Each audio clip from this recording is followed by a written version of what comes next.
that is put in a terminology which they are uncomfortable with will be, and let's be polite here, sod off. It's called psychological reactants. A lot of you, those of you that have been out there communicating climate change, telling your friends, your neighbours, people that you meet on the bus, your colleagues, will have suffered a lot of psychological reactants. And so what I'm about to do is try and give you a couple of tactics to avoid that sod off. On the way here, I was reading this book, this kind of book that in my marketing world I had to read. Ogilvy's book, Confessions of an Advertising Man. I've been aware of this quote for some time, but I didn't realise that Ogilvy actually made it.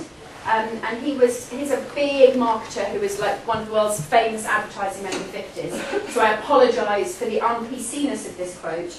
But he came out with the immortal phrase, "The consumer is not a moron, she is your wife." And I think there's a really deep point there, which is that people that we are communicating to about climate change are not the enemy.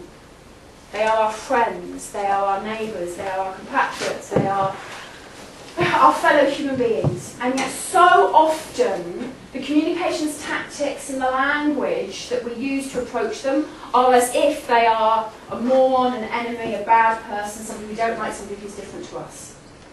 And we're trying to fix them or convince them or get them to admit their deep, evil, climate damagingness and see the light and come through it.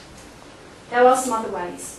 The consumer is not a moron, she is your wife. So let's start with a couple of things. First point, go beyond the usual suspects. We all like communicating to people who look like us, sound like us, dress like us, and that's fine and dandy, but do you know what? There are enough people like us communicating to people like us. We need to try and get out there and actually reach different target audiences with whom we might feel really out of our comfort zone. Or we need to try and find people within those target audiences who are going to go and communicate to them. Because the other thing is of course, people like to hear messages from people that look like them, dress like them, sound like them.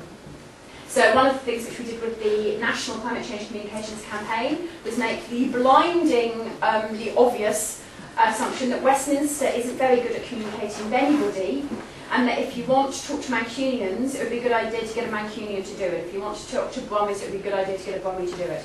So to try and engender people within local communities to actually communicate to each other, rather than to try and get the centre to communicate to everybody. Second is to change groups. So much communication seems to try and pick off each atomised individual one by one. You know, let's send a leaflet to one home and they'll do something. Let's try and grab you when you're in one place and try and change your mind. We don't act like that. There's all this stuff called social proof and group learning, which means actually we change as groups. Anybody who's ever been on a motorway where the sign says 70 and everybody's going 80 knows that we learn and we do what everybody else is doing around us. And if you ever want to test this, sit on a tube and yawn. See how soon everybody else in the tube with you will also start yawning.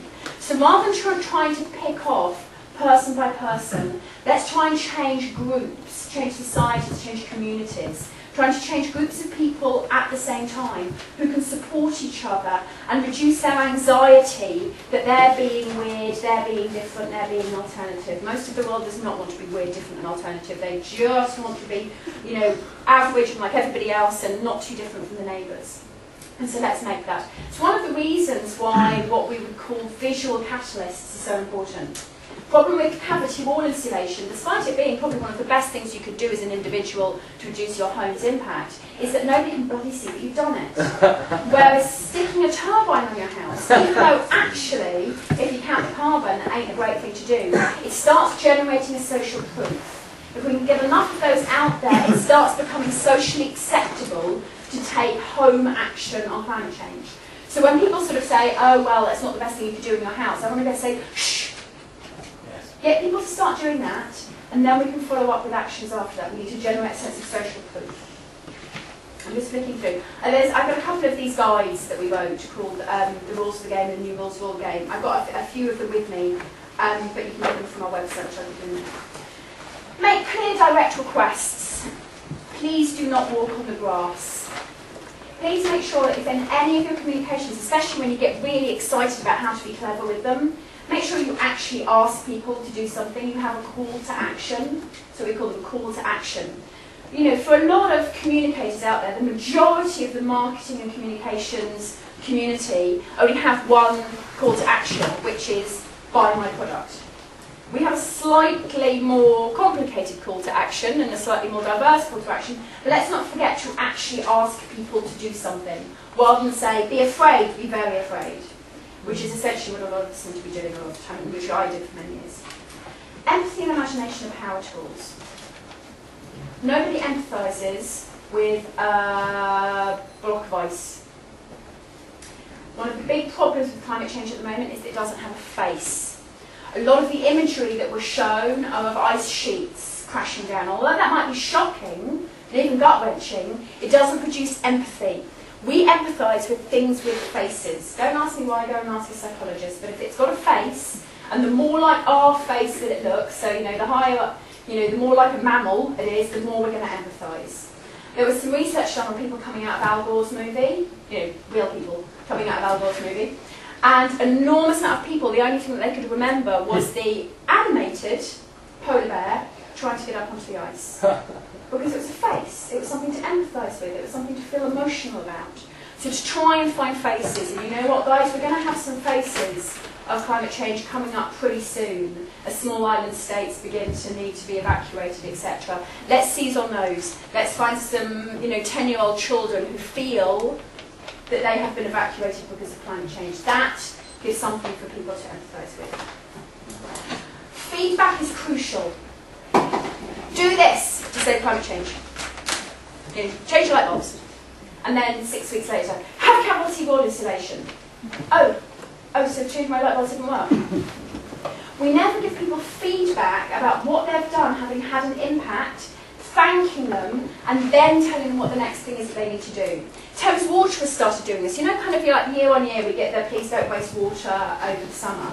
They've actually now started running campaigns thanking people for what was saved last year. Because otherwise people think it's all a waste of time. It's like, well, if we need to do this every year, then clearly the water saving that I'm doing isn't making the blindest bit of difference. Pass me the hose pipe, love. It's, you know, we've got to thank and give feedback because it reduces anxiety, and an awful lot of the behaviours that we're asking people to do create a high anxiety. Okay, well, in terms of time, I'm just going to feedback